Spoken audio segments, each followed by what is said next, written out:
শুধু দর্শক, আমরা জাতীয় প্রেস ক্লাবের সামনে সকাল থেকে দেখতে পাচ্ছি ওনাদের ভাষ্য মতে প্রায় লক্ষাধিক শিক্ষক আজকে রাজধানী ঢাকায় এই সমাবেশে যোগদান করেছেন এবং আমি সকাল থেকে দেখতে পেরেছি বৃষ্টির মধ্যেও তারা ভিজে পড়ে তাদের অবস্থান ধরে রেখেছেন এবং তাদের সমাবেশ চলছে। জাতীয় প্রেস ক্লাবের সামনে থেকে আমি কিছু শিক্ষক এবং শিক্ষক নেতাদের সংক্ষিপ্ত সাক্ষাৎ গ্রহণ করছি।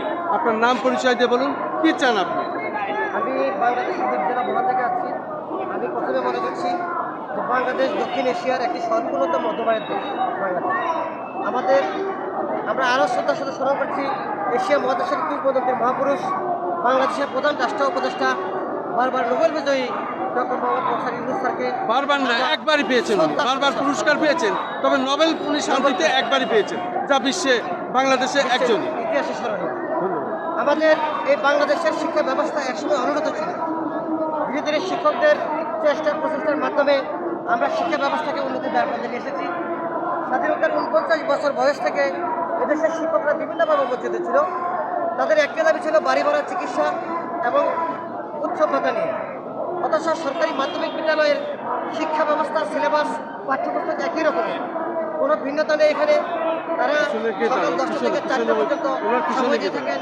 ঠিক তেমনি মাধ্যমিক বিদ্যালয় এবং মাদ্রাসা, বেসরকারি যে সমস্ত শিক্ষকরা ঠিক তেমনি তাদের মতো সকাল 10টা থেকে 4টা পর্যন্ত সময় দিয়ে থাকেন। আমরা শতভাগ শিক্ষা উপহার দিয়েছিলাম।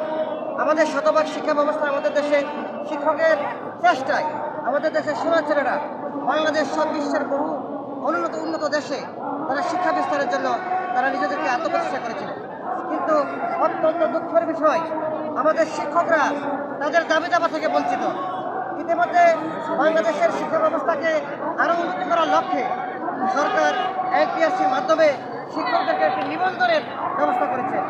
শিক্ষকরা নিবন্ধন পরীক্ষায় পাশ করে তারা নিবন্ধনের মাধ্যমে এনটিআরসির মাধ্যমে বিভিন্ন শিক্ষা প্রতিষ্ঠানে বিভিন্ন বিষয়ে তারা সুপারিশপ্রাপ্ত লাভ করেছে। কিন্তু দুঃখের বিষয়, তারা বাংলাদেশের বিভিন্ন প্রত্যন্ত অঞ্চল থেকে তারা মফস্বলে গিয়ে তারা বাড়ি ভাড়া দেয়। সেক্ষেত্রে তাদেরকে 1000 টাকা আমাদেরকে এমপিতে বাড়ি ভাড়া, 500 টাকা চিকিৎসা ভাতা দেয়। কিন্তু আপনি জানিয়ে দেখেন, এদেশের মফস্বলে 6000 টাকা থেকে 4000 টাকার নিচে কোনো বাড়ি ভাড়া নেই। আজকে শিক্ষকরা 4000 টাকা সর্বনিম্ন বাড়ি ভাড়া, কি উপজেলা শহরে 4000 টাকা বাড়ি ভাড়া। কিন্তু তার উপরে তারা শিক্ষকরা 12,500 টাকা স্কেল নিয়ে এদেশে সরকারি মাধ্যমিক বিদ্যালয়ে তারা উচ্চতর স্কেলে তারা বেতন পায়। অথচ তাদের বৈষম্য অনেক তফাৎ। আজকে আমরা যদি এই শিক্ষা ব্যবস্থাকে যদি শিক্ষকদেরকে জাতীয়করণ করা হয়, তাহলে আমাদের দেশের ছেলেরা, আমাদের দেশের শিক্ষা ব্যবস্থা আরও উন্নত বিশ্বের সাথে আমরা বাংলাদেশকে একটি শিল্পোন্নত মধ্যমায়ের দেশ হিসাবে আমরা আত্মপ্রতিষ্ঠা লাভ করতে পারবো। তাই আমি শিক্ষক সমাজের পক্ষ থেকে এবং সকল মিডিয়া কর্মীদের কাছ থেকে বাংলাদেশের সকল মিডিয়া, বাংলাদেশের সকল চ্যানেলকে, বাংলাদেশের সকল চ্যানেলকে আমি শ্রদ্ধার সাথে স্মরণ করছি। আমাদের এই সংগঠনকে যদি বিশ্বের বিভিন্ন দ্বারপ্রান্তে পৌঁছে দেন, তাহলে আমাদের বাংলাদেশের শিক্ষকরা এবং ডক্টর মোহাম্মদ ইউনূস স্যারকে সারা জীবন আমরা শ্রদ্ধার সাথে স্মরণ করব এবং স্মরণ করার ইতিহাসে তিনি যে নজিরবিহীন ঘটনা করে এদেশের শিক্ষাকে জাতীয়করণ করে শিক্ষকদের মান মর্যাদাকে ক্ষুণ্ণ করে যদি তিনি একটা আত্মনির্ভরশীল দেশ গঠন করেন, তাহলে জাতির বিবেক বিশ্বের কাছে পরিচয় লাভ করবে। এই প্রত্যাশা আশা করছি। এজন্য আমি শিক্ষক সমাজকে অভিনন্দন জানাচ্ছি, ডক্টর ইউনূস স্যারকে আবারও শ্রদ্ধার সাথে অভিনন্দন জানাচ্ছি।